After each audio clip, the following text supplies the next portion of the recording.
Clasificación A. Contenido apto para todo público.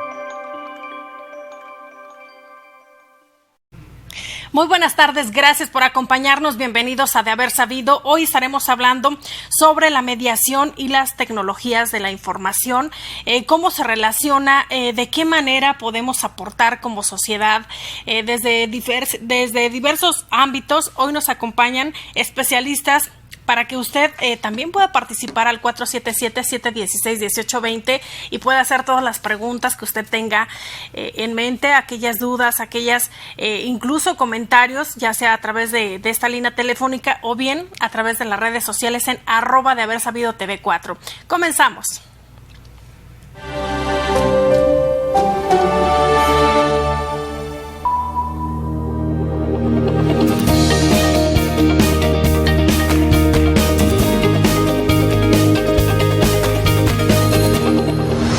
Haber Sabido, con Guadalupe Atilano. Saludamos a todos los que nos ven y nos escuchan en los 46 municipios del estado de Guanajuato y a través de las redes sociales en cualquier parte del mundo. Gracias, de verdad, gracias por su permanencia, por su confianza. Quédese con nosotros. Es un tema importante, ya le mencionaba yo, cómo se relaciona cada uno de los diferentes ámbitos, las aportaciones de usted también como sociedad y cómo es la óptica desde la parte jurídica, aquellos especialistas que están relacionados con el tema de la mediación y que usted también puede participar. Saludo como todos los días al equipo de trabajo, a Daniel Sánchez en control de audio y a Juan José Villanueva en dirección de cámaras y productor de este programa. Mi nombre es Guadalupe Atilano y hoy tenemos casa llena. Obviamente estamos a la distancia, pero aquí están en este estudio, que por supuesto les doy la bienvenida a Francisco José es Francisco José Menéndez López, es jefe del Departamento de Métodos Alternos del Instituto de Justicia Alternativa del Estado de Jalisco. Muy buenas tardes, ¿cómo está, Francisco? Muy bien, muchísimas gracias, muy contento de tener la oportunidad de estar con ustedes y con tan importantes personas del medio de los métodos alternos a nivel no nada más nacional, sino internacional. Muchísimas gracias por la invitación, es un placer. Gracias a usted por su tiempo también. Y nos acompaña Rafael Lobo, él es director de Alinea, Centro de Mediación y Solución de Controversias. ¿Cómo está? Muy buena tarde, Rafael. Muy buena tarde, gracias y un gusto estar aquí con tan buenos amigos y colegas. Una charla seguramente muy amena para que todas las personas que nos ven y nos escuchan se queden. También le damos la bienvenida a Alberto Alibesky, ¿sí lo dije bien?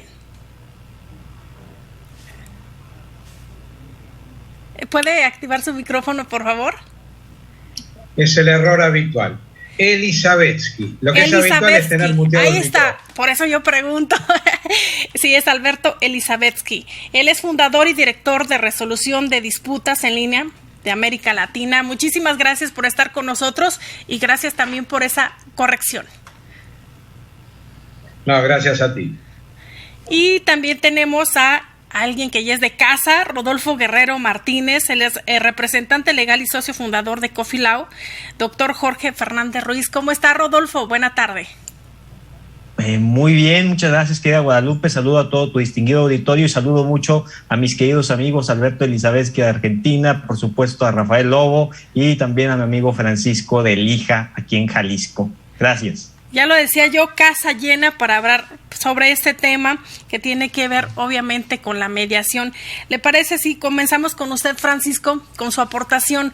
¿Qué importancia y cómo como sociedad podemos meternos a este tema? Bueno, gracias por haberme dado el uso de la voz primero que nadie. Voy a abarcar toda la extensión de la entrevista. No es cierto. Rápidamente, es un placer estar con ustedes. Muchísimas gracias. Me reitero, Francisco Menéndez, soy jefe de métodos alternos en el Instituto de Justicia Alternativa del Estado de Jalisco, en México. Realmente la importancia es trascendental. Ha sido un cambio desde que abrimos nuestras puertas en el Instituto en el Estado de Jalisco en el 2011 a la fecha. Bueno, pues al principio hacíamos unos cientos de asuntos y bueno, el año pasado llegamos prácticamente a 28,000 asuntos atendidos. Obviamente tenemos toda una red en todo Jalisco de mediadores, tanto privados como públicos, y ha sido una trascendencia maravillosa. El año pasado creo que llegamos alrededor de 16,000 convenios que de alguna manera, bueno, se busca que diriman un conflicto, que en otros lo prevengan. Entonces, imaginemos nosotros que en lugar de irnos a una vía jurisdiccional, tenemos la opción, tenemos la oportunidad de solucionar el conflicto a través de la paz y la oralidad, es decir, platicando, tratando de ponernos de acuerdo y con el apoyo de un mediador o un conciliador para poder ir avanzando poco a poco, ir construyendo esa solución que al final pues va a ser el famosísimo ganar-ganar, que los dos estén de acuerdo en lo que se hace y que posteriormente se solucione a través de lo que nosotros mismos como partes del conflicto hemos propuesto para solucionarlo, insisto, con el apoyo de un facilitador. Esto es maravilloso, es extraordinario. En Jalisco lo presumimos muchísimo, somos apasionados de los métodos alternos, no dejamos de estar aprendiendo todo el día de cada asunto nuevo para nosotros, aunque pareciera, oye, tienes 10 años, hacen miles de asuntos, bueno, pues cada asunto es diferente y cada uno de ellos se le da la oportunidad de solucionarlo, algo extraordinario. Y que también fomenta la participación ciudadana. Francisco, ¿cuáles son los principales conflictos a los que por los que acuden con ustedes? Bien, bueno, en Jalisco los conflictos más comunes son los civiles, y detrás de ellos, casi alcanzándolos, son los conflictos familiares. En los civiles podemos entender que son contratos donde se incumplen contratos, por ejemplo, de arrendamiento, de una prestación de servicio, un contrato de compraventa, contratos civiles que prácticamente todo lo civil es mediable en Jalisco y entonces lo estamos llevando a cabo. O sea, se puede transigir a través de un método alterno y tomar una decisión. Y en familiares, con mucha frecuencia estamos atendiendo asuntos de alimentos, custodia y convivencia. Estamos hablando de parejas que se separan o que no se casaron y quieren dejar establecido cómo va a quedar toda esa situación para que se cumpla y darle una certeza legal a su convenio, elevarlo a categoría de sentencia ejecutoriada, que en Jalisco es lo que podemos hacer en el instituto, que es una trascendencia extraordinaria, donde en lugar de irte a un juzgado a demandar alimentos o demandar la convivencia de los hijos, pues te vienes al instituto y tratas de solucionarlo, como ya lo dije, a través de la paz y la oralidad. Entre otros asuntos, también atendemos asuntos mercantiles, títulos de crédito, algún pagaré por ahí que no se cumplió, o también atendemos asuntos laborales y los llevamos a ratificar ante la Junta. Por ahí está una reforma en México y en Jalisco, ya estamos trabajando en ello, pero en tanto estamos apoyando a la Junta de Conciliación para llevar a cabo estos convenios y presentándolos a ratificar ante el mismo. Obviamente sin dejar de lado que el instituto tiene la facultad de llevar a cabo acuerdos reparatorios en materia penal, ¿verdad?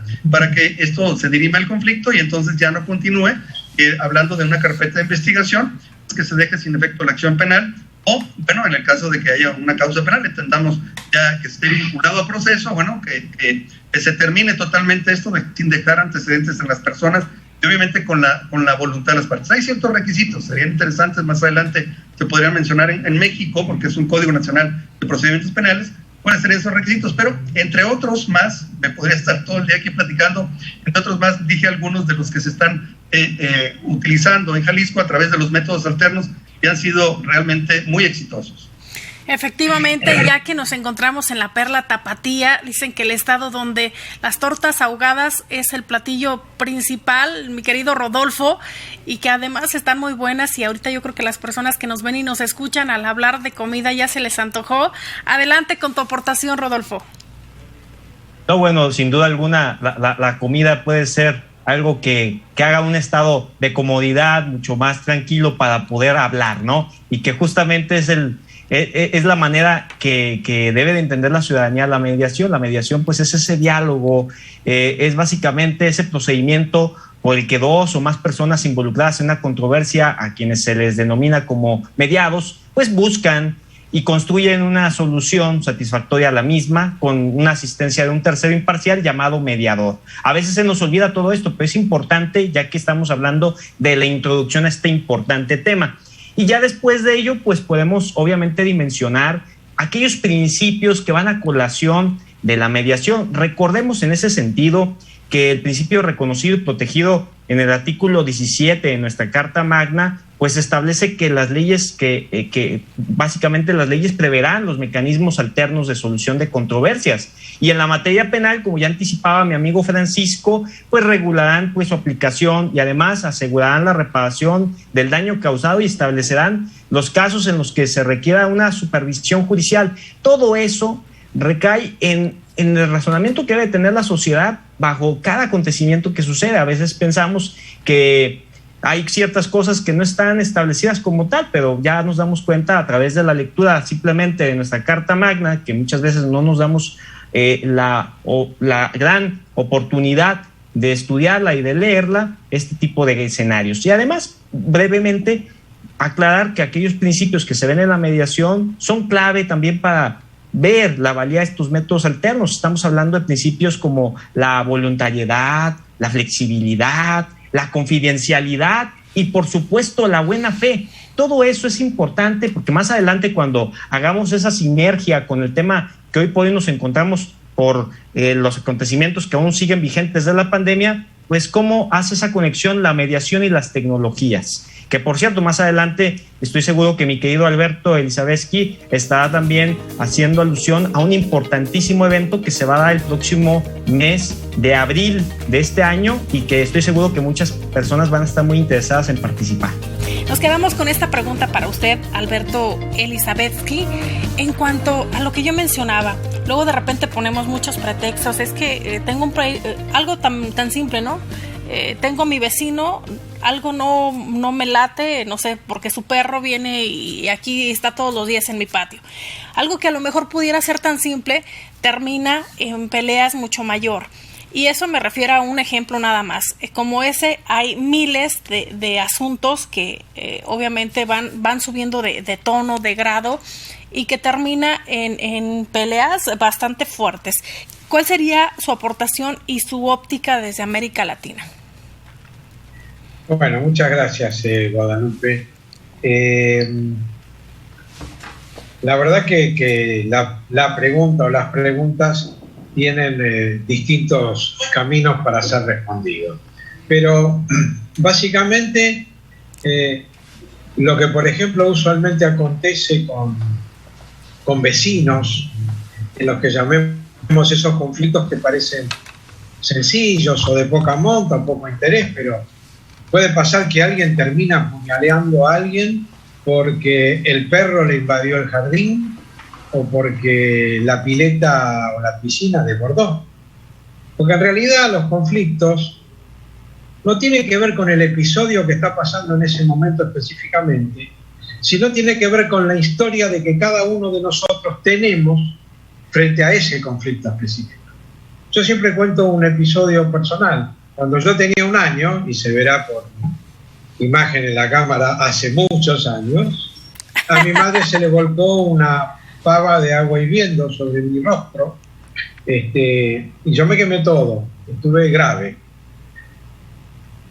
Y cuando mi nieto se acerca a la hornalla, a la cocina, yo la verdad me desespero. Y todos me miran como si estuviese fuera de mí. No tiene que ver con el hecho específico de que mi nieto se acerca al fuego, sino por mi historia con el fuego, con el agua caliente. Entonces, ese es el primer paso que tenemos que comprender. Cada uno de nosotros, frente a una situación determinada, reaccionamos por nuestra historia, no por el hecho específico que está pasando en ese momento. Nosotros aquí en Argentina, en la ciudad autónoma de Buenos Aires, que es donde yo vivo, tenemos un programa de mediación comunitaria que lo ofrece el gobierno como una política pública hacia los vecinos, que tiene una serie de áreas y cada vez más grande, y que empezó en el año 2017. Yo en el año 2014, por ejemplo, viajé a Guanajuato y tuve el honor de ser el primer formador en la escuela judicial sobre esto que es tecnologías y resolución de conflictos, mediación y resolución de conflictos. Digo esto porque el programa que pusimos, cuando yo llegué a Guanajuato en el año 2014, ya en el año 2012, en una provincia muy al norte de nuestro país, habíamos comenzado con un plan piloto de facilitación de conflictos a distancia, que sería largo de explicar, pero intentando que sean acciones de inclusión social, es decir, ¿quién necesita la mediación remota? ¿Quién necesita resolver un conflicto a distancia? Aquel que tiene menos posibilidades de estar cerca de la tecnología, aquel que no tiene dinero para perder un día de trabajo y viajar de Guanajuato a, no sé, a San Miguel de Allende, ¿sí? Para tener una mediación. Entonces, ¿qué tiene que hacer? Pedirle a su patrón permiso, tiene que perder el día de trabajo, perder el jornal, viajar, alojarse y volver. Entonces, hemos tratado de trabajar integrando la tecnología con la resolución de conflictos. De la pregunta que estos conflictos que no parecen nada, este proceso lo llamamos la escalada del conflicto. Los conflictos siempre avisan que van a crecer. Primero dan algunas pequeñas lucecillas y nosotros decimos, bueno, mañana lo miro, hoy no tengo tiempo. Bueno, lo veo la semana que viene. Bueno, esto va a ser un problema, pero lo dejo para más adelante. Entonces, cuanto más escala el conflicto, más difícil después es desescalar. Y para cerrar mi intervención aquí, voy a dar un pequeño ejemplo. Si nosotros tenemos una reunión en nuestra oficina en 10 minutos, subimos al carro, al automóvil, y la luz del aceite titila, nosotros podemos tomar dos decisiones. Ir a la gasolinera que está enfrente y ponerle 1 litro más de aceite al carro, o subir al highway, subir a la autopista y llegar a la oficina y después solucionar. ¿Qué puede pasar? Y puede pasar que a los 5 minutos yo esté en el medio de la autopista con el capó levantado y el auto echando humo por el motor. Entonces, los conflictos cuando van a escalar siempre avisan, como esa luz de aceite que avisa. El tema es qué atención le damos nosotros y en qué tiempo, porque los conflictos no se resuelven con el paso del tiempo, solo crecen.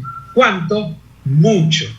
Entonces, cuanto antes abordamos un conflicto que sabemos que vamos a tener, más sencillo va a ser desescalarlo. Y para eso, la sociedad necesita comprender que estamos hablando de procesos que son autocompositivos.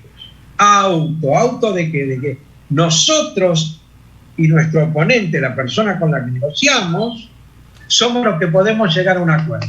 Y eso es una negociación que no requiere ningún tercero neutral que facilite. Acá, como ha contado Francisco, Rodolfo y como lo contará después Rafael, cuando pasamos a la siguiente etapa, que no es negociación uno y otro, sino es mediación, es porque mi comunicación con mi vecino se rompió. Ya no nos podemos dirigir la palabra. Entonces tenemos que recurrir a un tercero neutral que ¿qué va a hacer?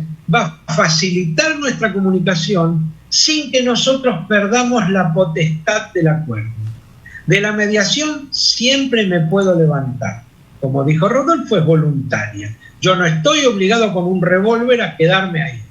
No me gusta lo que está pasando, me levanto y me voy. Pero como el método es autocompositivo, lo que el Instituto de la Mediación hace prevalecer es la voluntad de los individuos que tienen el conflicto, para no depositar la resolución en un tercero neutral, que es distinto al mediador, que es un juez, que va a dictar una sentencia, y como dijo Francisco, no es ganar.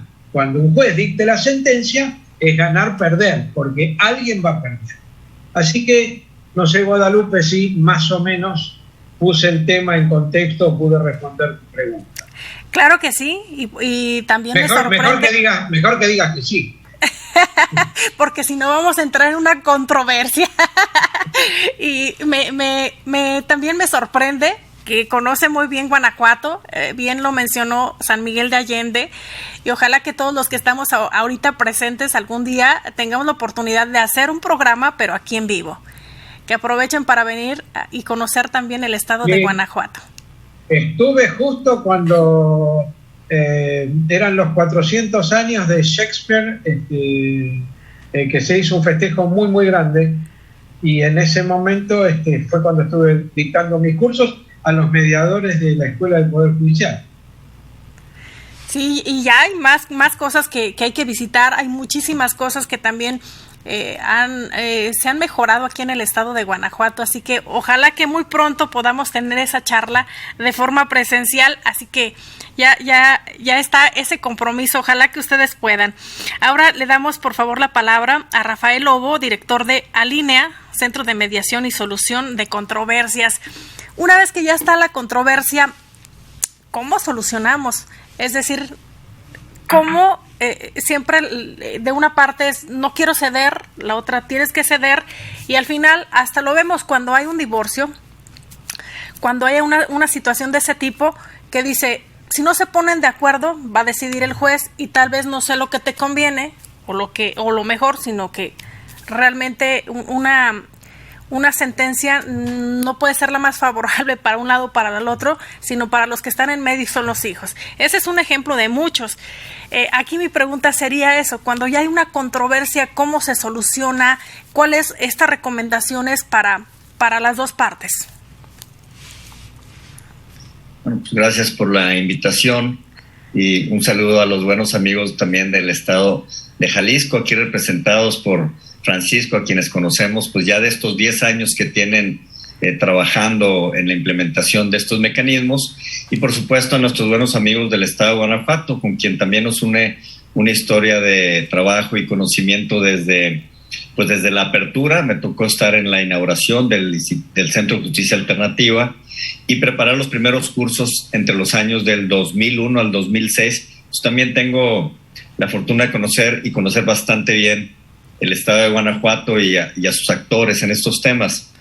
Esto que comentas, Guadalupe, es muy importante. Las personas a veces cuando tenemos una dificultad nos sentimos un poco perdidos, o de todas estas puertas que existen, a veces nos perdemos y no sabemos exactamente dónde ir. Siempre, sin embargo, proponemos que el primer paso es el diálogo directo.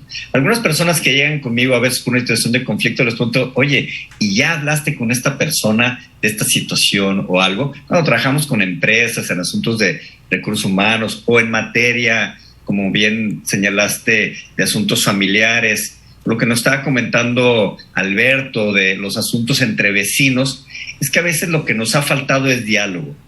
Pero a veces cuando el diálogo no es suficiente o algo ocurrió que se rompió el diálogo, acudimos a un tercero.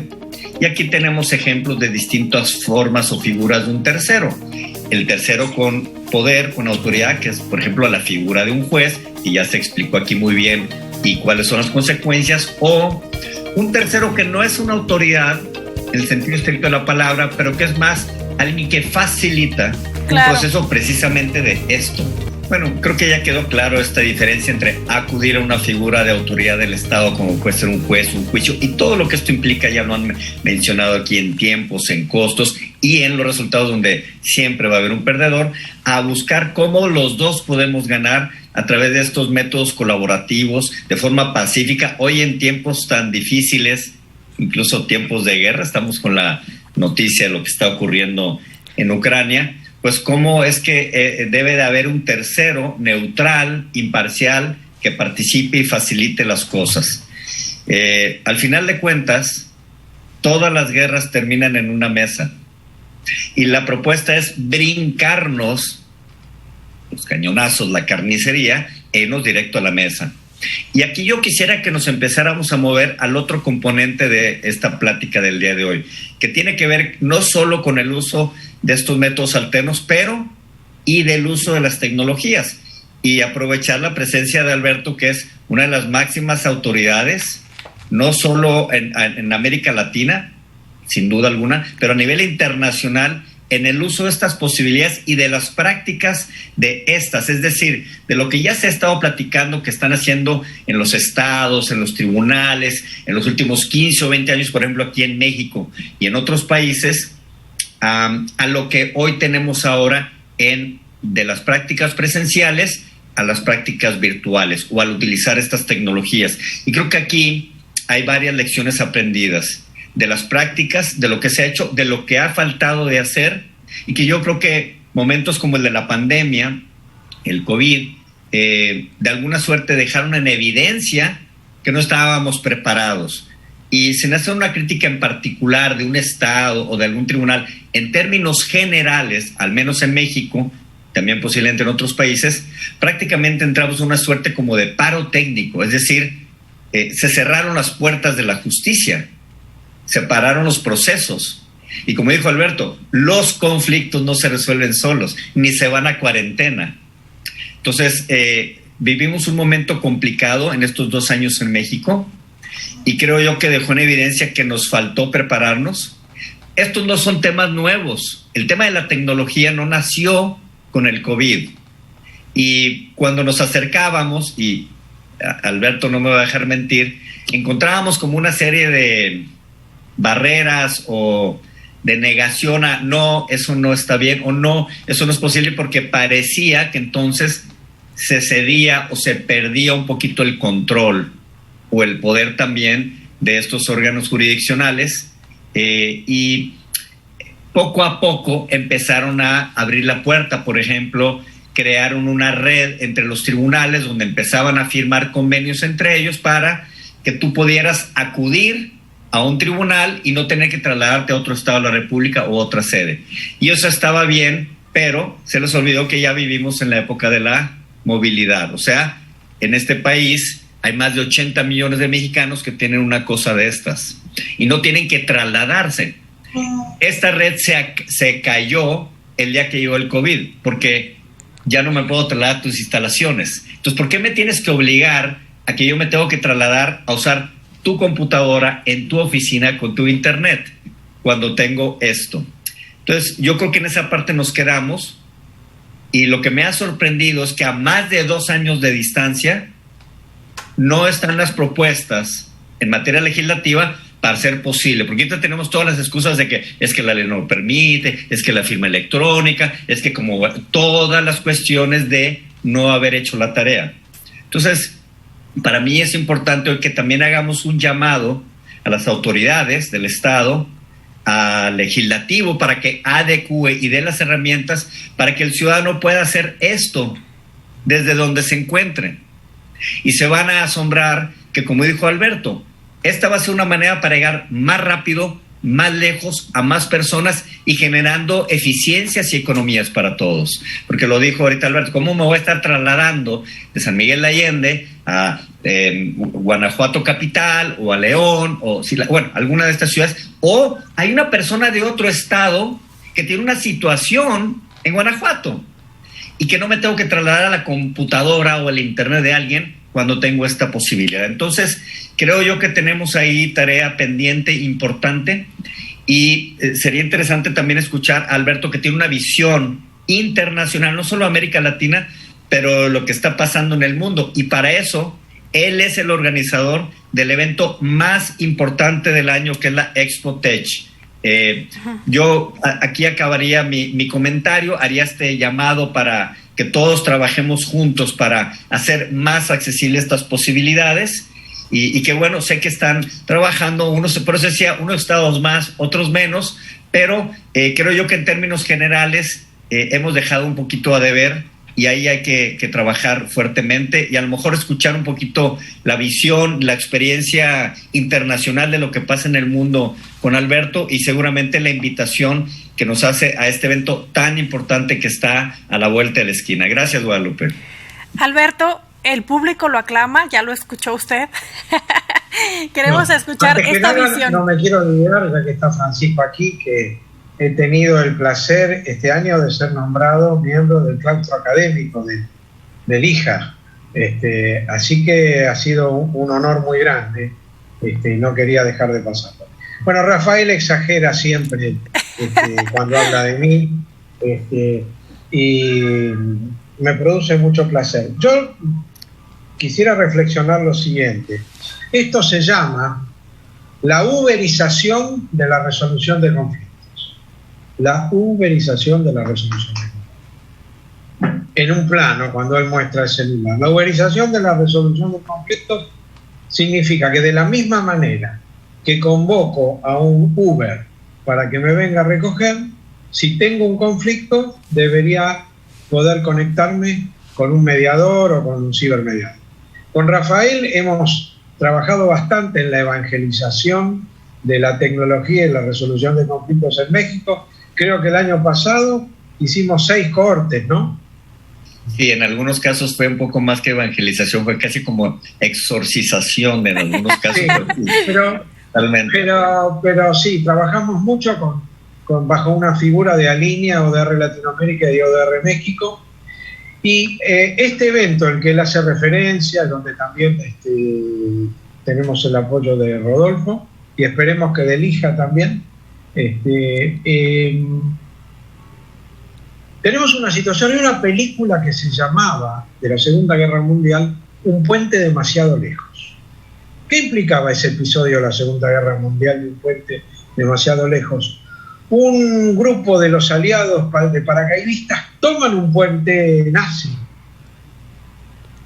y se quedan ahí resistiendo, esperando que llegue la logística, que lleguen los alimentos, que llegue la gasolina. Y la logística, la gasolina no llegó y la batalla se perdió. Eso es lo que llamamos, cuando hay una vanguardia esclarecida, despegada de los que caminamos la calle de a pie. Lo mismo está pasando con la tecnología. Hay una revolución tecnológica. Parece que queda mal si no hablamos de smart contract, de contrato inteligente, de blockchain, de firma digital, de algoritmos, pero ¿cuántos hablan de eso?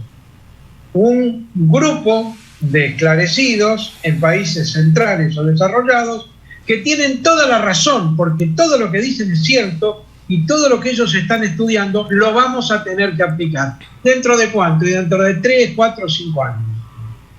Mientras tanto, tenemos una comunidad hispanoamericana todavía poco entrenada. Entonces, este congreso de tecnologías para la gestión de conflictos que hacemos en abril de manera online es para que la comunidad hispanoamericana vea como en una vidriera, como en un desfile, qué es lo que está haciendo Estados Unidos, Europa, India, China, en cuanto a tecnología para construir la paz. Porque de eso estamos hablando. Obviamente hoy no es un buen día para decir que la tecnología puede ayudar a construir la paz, pero estamos convencidos que sí. Entonces, necesitamos hacer algo que se llama cerrar la brecha digital. Tenemos que trabajar, me van a entender, para salir del triste Zoom, porque esto es una plataforma de educación para la TV o de videoconferencia, pero no es una plataforma para resolver conflictos, porque no reconoce mi rostro, porque no me permite que yo firme digitalmente. Entonces, los estados se han quedado con la primer tecnología que le mostraron y creen que con eso han resuelto el problema. Y sin embargo, con tantos hackeos, con tantos Zoom bombing, hoy estuve en un evento que hubo un hackeo y en una actividad entre España y Argentina de justicia restaurativa para niños y adolescentes, pasaban alegremente fotos de desnudos. No lo pasaban los organizadores, pero sí los hackeadores. ¿Por qué? Porque no se ha tomado en consideración las medidas de seguridad que tenemos que tener cuando vamos a estos ambientes. Y para terminar esto, porque no quiero aburrir, los estados, como bien dice Rafael, tienen una gran mora, en general legislaciones adecuadas, tienen falta de experiencia en fracasos de poner en marcha estos sistemas, no hay sistemas soberanos. Hoy el mediador tiene que ir con su sala de mediación a cuestas. Claro. Y ser responsable de la protección de datos de las partes de los mediados, cuando esa responsabilidad es del Estado. Porque cuando yo llamo, y termino con esto, a una mediación que se hace vía Zoom, los datos de los mediados van a parar al dueño de Zoom. Hoy estamos hablando sobre la mediación y las tecnologías de la información. Ya lo decíamos que anteriormente te tenías que trasladar a largas distancias, incluso de estados o países, para poder resolver un conflicto.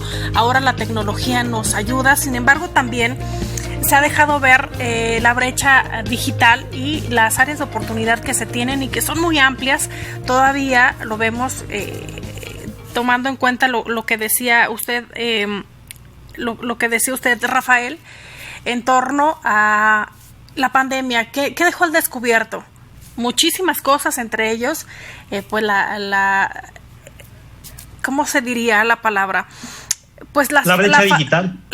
Sí, pero también creo yo que la falta de interés también, creo yo, de los gobiernos, de incluso la misma iniciativa privada, que no se ha hecho una estrategia correcta para que el Internet, para que las herramientas, la tecnología llegue a todos los lugares.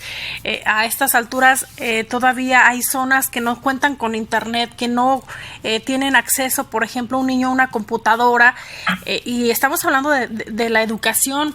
En este sentido, también hay instituciones que todavía no cuentan con los mecanismos, con la digitalización, con todas las herramientas para resolver los conflictos a distancia, y que todavía prefieren, por ejemplo, anotar aquí en una libretita que usar el teléfono porque le tienen miedo. Eso, el teléfono o cualquier medio digital, porque le tienen miedo y porque también no se le ha apostado, creo yo, a la capacitación, y que haya este interés también de aquellos servidores públicos o quienes van a resolver los problemas.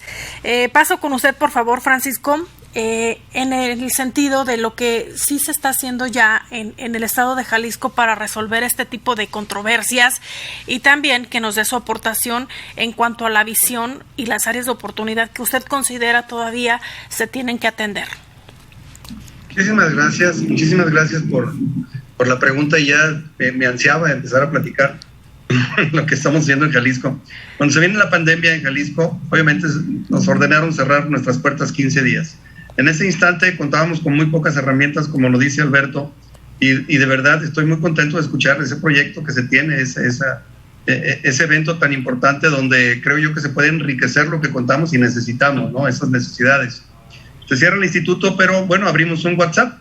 Así de simple y sencillo como se escucha, abrimos un WhatsApp para seguir atendiendo a las personas, ya que nos cerraron la puerta, no podíamos atender. De esta forma fuimos incursionando en ello a través del tiempo, y seguimos atendiendo a través del teléfono y WhatsApp, y así fue como fuimos avanzando. El Consejo del Instituto de Justicia Alternativa se reúne y nos autoriza a llevar a cabo mediaciones en línea, y empezamos a hacerlas poco a poco empezamos a hablar con las herramientas que teníamos. Como bien todos los hemos comentado, no teníamos los recursos, no estábamos preparados para ello, no sabíamos que nos iban a encerrar en casa, no íbamos a poder trabajar. Se vino haciendo todo este tiempo, y paralelamente acudimos a solicitar el apoyo del Congreso del Estado para modificar esa legislación, nuestra Ley de Justicia Alternativa del Estado de Jalisco, donde también hoy ya está modificada dicha ley y nos faculta para hacer, basado en ley, independientemente de que nuestro consejo nos lo hubiese autorizado, basado en ley, hacer todos los procesos de manera electrónica, vía remota. Entonces, realmente ha sido muy exitoso. Inclusive en México, hablando de la República Mexicana, algunos estados nos han solicitado en varias ocasiones ya llevar a cabo mediaciones en línea con diferentes poderes judiciales de los diferentes estados de la República. Y también, de igual forma, hemos logrado varios convenios donde me refiero a convenios que solucionan un conflicto en materia familiar, en materia civil, y donde hemos intervenido dos estados de la República con sus poderes judiciales, y obviamente recabamos firma aquí de las personas, recabamos firma de las personas allá. Obviamente nos faltan detalles tecnológicos, y sí coincido plenamente con Alberto, con Rafael, con el propio Rodolfo, que sí nos faltan, pero creo que vamos muy bien, y en Jalisco ya nuestra ley lo contempla, ya nuestra legislación nos permite hacer las mediaciones en línea, ya las estamos haciendo, no es algo que pensemos que vamos a hacer, ya lo estamos haciendo porque ya estamos conforme a derecho actuando, y de esta forma obviamente va a ser extraordinario contar con herramientas que nos sean útiles. Comento también que el instituto, el Poder Judicial del Estado, que somos parte de él nosotros, nos otorgó equipos para hacer videoconferencias a cada una de nuestras sedes. Tenemos sedes en cada uno de los distritos del interior del estado, y entonces contactamos a personas. Rápidamente les platico una en materia penal. El mediador, el facilitador, estaba en Cihuatlán, en Jalisco, tenemos una costa que se llama Cihuatlán. La víctima estaba aquí en Guadalajara, y el presunto responsable estaba en Autlán de Navarro. Son municipios muy lejanos, a horas de distancia, y obviamente tuvieron un accidente, un choque en Cihuatlán, y entonces, bueno, se iban a trasladar allá a las audiencias, y no, hicimos una mediación, se llevó a cabo un acuerdo reparatorio sin que se trasladaran esas personas hasta allá a través de las videoconferencias. Entonces, ha sido exitoso. Pongo ese ejemplo porque en novio de tiempo, ¿no? Todos queremos platicar. Entonces, pero en novio de tiempo les platico que lo venimos haciendo ya, nos ha dado un extraordinario resultado, y qué bueno que hoy se esté observando que hay que, obviamente, resguardar la información de todos los que participan en dichas conferencias para que de esta forma se tenga el total de confianza en ello y la certeza de que no se pueden hackear. Insisto, tenemos un equipo por ahí que está ya listo para que no lo hackeen con cierta seguridad, pero obviamente pensemos en que esto no es suficiente, necesitamos más y estamos ávidos de ello. Entonces en Jalisco lo estamos haciendo, modificamos nuestra ley, nos capacitamos de cómo hacer una mediación en línea, porque era muy importante capacitarse, era algo nuevo para nosotros, etcétera, etcétera, y lo estamos llevando a cabo. Muchas gracias por permitirme la participación. Y lo importante es que hay voluntad, que ya también se está poniendo manos a la obra, que se están capacitando y que obviamente siempre habrá esos huequitos y esas áreas de oportunidad en las que se tiene que trabajar. Rodolfo, hay un tema muy importante y tú eres especialista en ello, la protección de los datos personales, también aquella legislación que se tendría que hacer, también todas las modificaciones. ¿A qué nos estamos enfrentando? Lo vimos también a raíz de la pandemia que se incrementó el home office, por ejemplo, pero ¿qué era lo que pasaba? Las herramientas, el equipo se lo llevaban a casa, también se vulneraba la seguridad de la información de las empresas y también de las instituciones en este sentido. Y que nos compartas, por favor, ¿cuáles consideras tú que son las áreas de oportunidad en materia legal que se tiene que trabajar?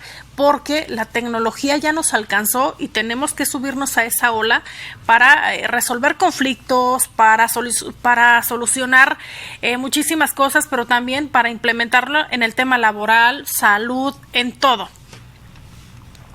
Muy interesante, querida Guadalupe, antes que cualquier cosa, lo que abordó tanto Rafael como Alberto y Francisco es fundamental, esa sinergia que sí o sí viene a ser disruptiva, esa es la palabra, entre esa unificación del derecho y las tecnologías. Ya no es, oye, es que este tema de tecnologías, como bien mencionaba Alberto, de algoritmos, de plataformas, es algo de ingenieros, el abogado ¿qué tiene que ver en todo eso, no? Y pues realmente eso no es una realidad, es una falacia que nos lleva cada vez a distanciarnos más del destino innegable a donde nos dirigimos. Simplemente, pequeño paréntesis, veamos el tema del metaverso, ¿no? Bueno, entonces, cuando hablamos de protección de datos personales, lo más importante es recordar aquellos principios fundamentales que están en la Ley Federal de Protección de Datos Personales en posesión de particulares en el caso de México, que están ilustrados en su artículo 6. Nos habla de una finalidad, nos habla de una proporcionalidad.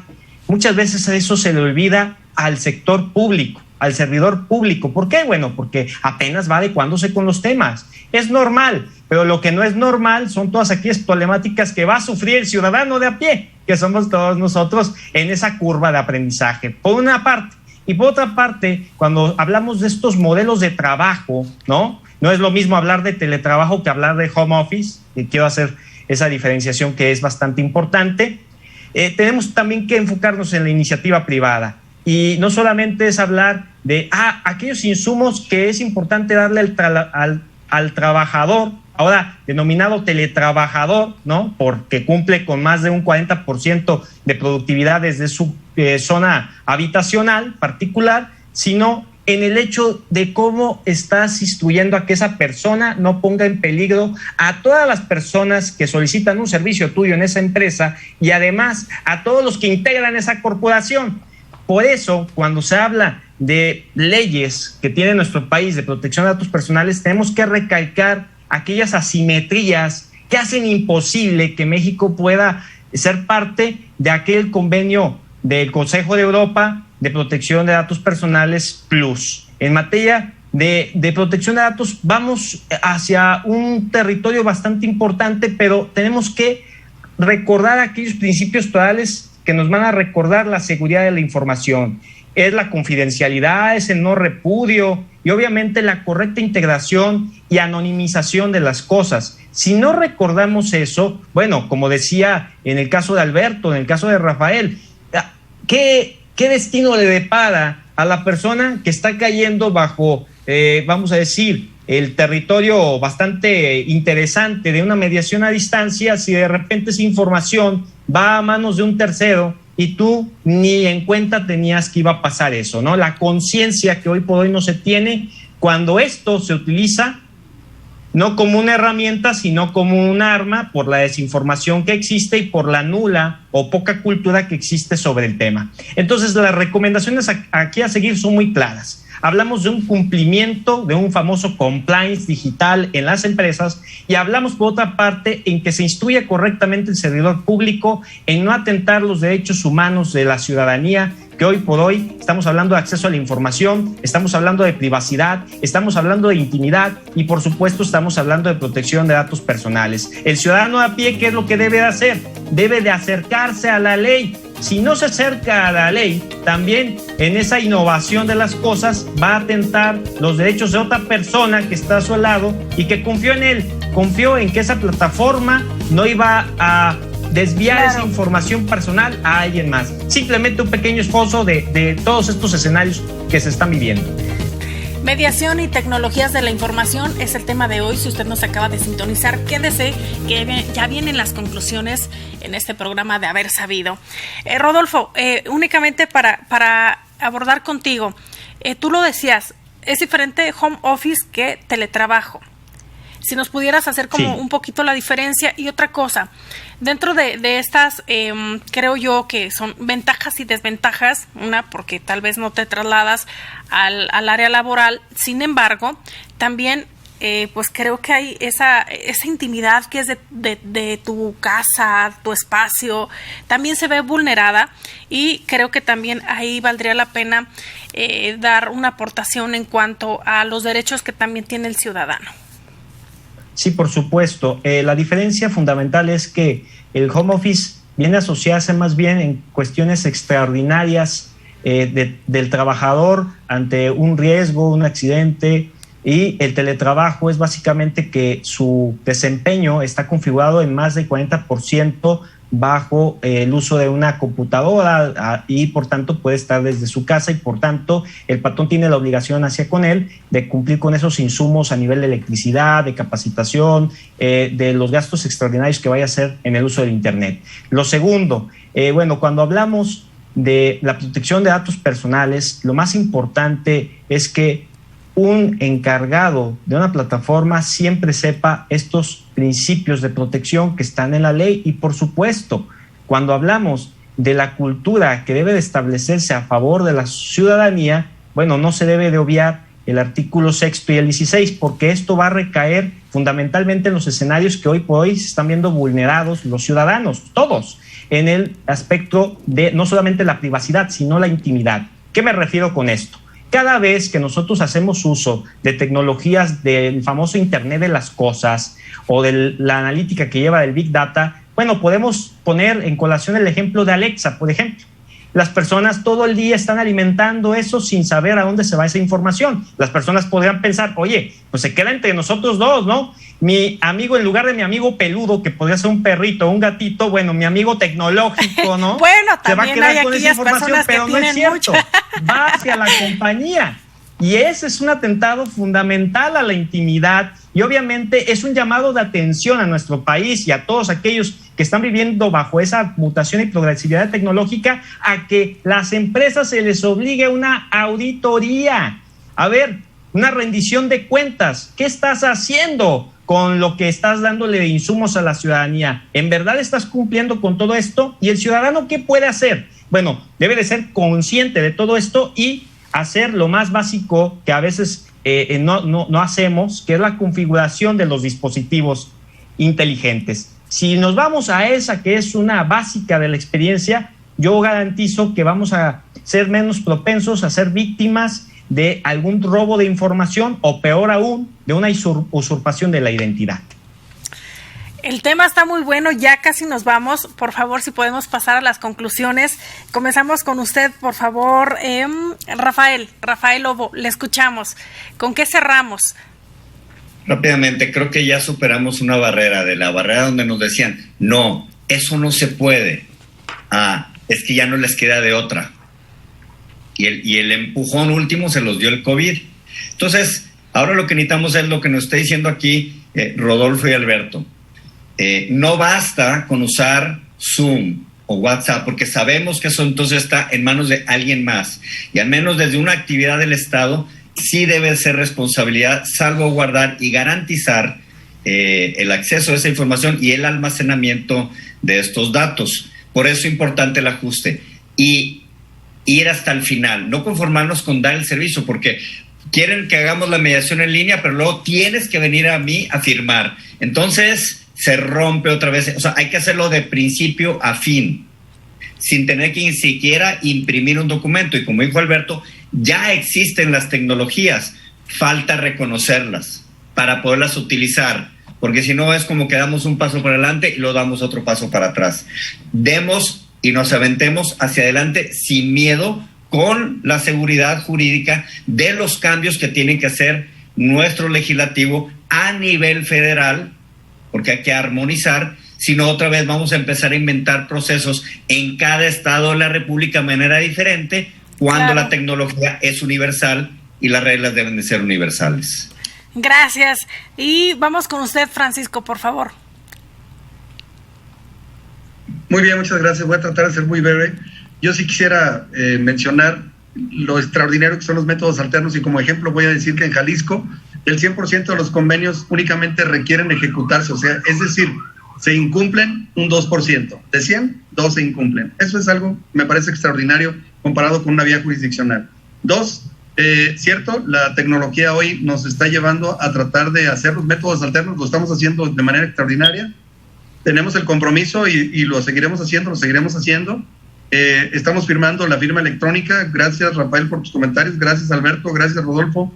Muchísimas gracias. De verdad, aprende uno muchísimo en estos momentos, porque te abre la visión de que debemos de seguir luchando día a día para garantizar el servicio y la confidencialidad, así como todos sus datos personales de cada uno de las personas que intervienen en nuestros métodos alternos. Muchas gracias, es cuanto.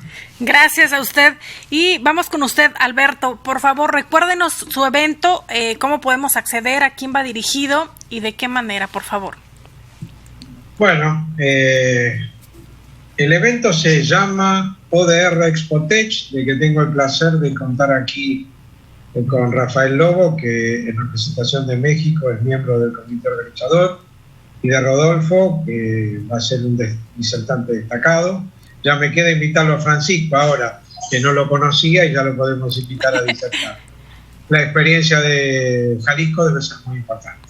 Aunque le escribí a Lecuona y se nos perdió en el camino los WhatsApp.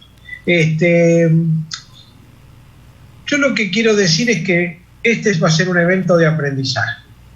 Un evento donde la sociedad mediadora, los expertos, no es para el público, es para los operadores de paz, para los mediadores, conocer cuáles son las tecnologías de transformación de conflictos que ya están desembarcando.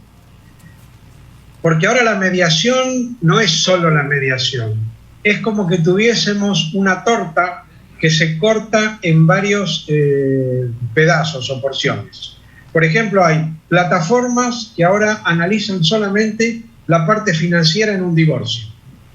Plataformas que trabajan con los excónyuges a partir de la firma de la sentencia de divorcio en el proceso de coparentalidad, para ver cómo se vinculan con los niños, cómo se prepara el presupuesto para la universidad, cómo son las visitas, la enfermedad, ¿sí? Tenemos mediación que viene desde Asia, desde la India, que habla de la mediación solo por texto, que no se va a estar en vivo, sino que se va a trabajar a través de una plataforma que tiene determinados requisitos. O sea, se abre delante de todas las instituciones públicas o privadas un mundo completamente desconocido. Ni que hablar del metaverso y los avatares en la realidad virtual.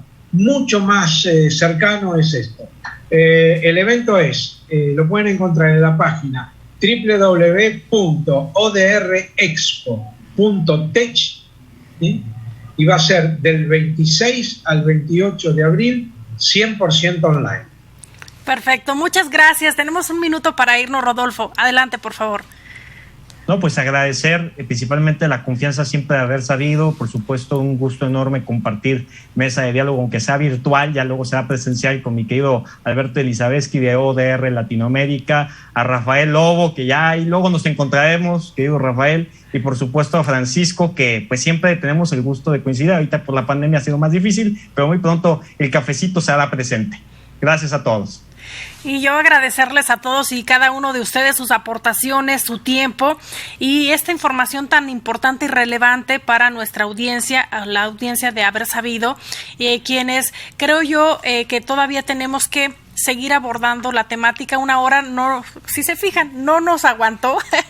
Yo creo que un programa siguiente para seguir resolviendo y hablando sobre la mediación valdría la pena. Así que la invitación está abierta. Yo agradecerles, les mando un abrazo hasta donde están y también ese agradecimiento para que sigan ustedes trabajando por la sociedad.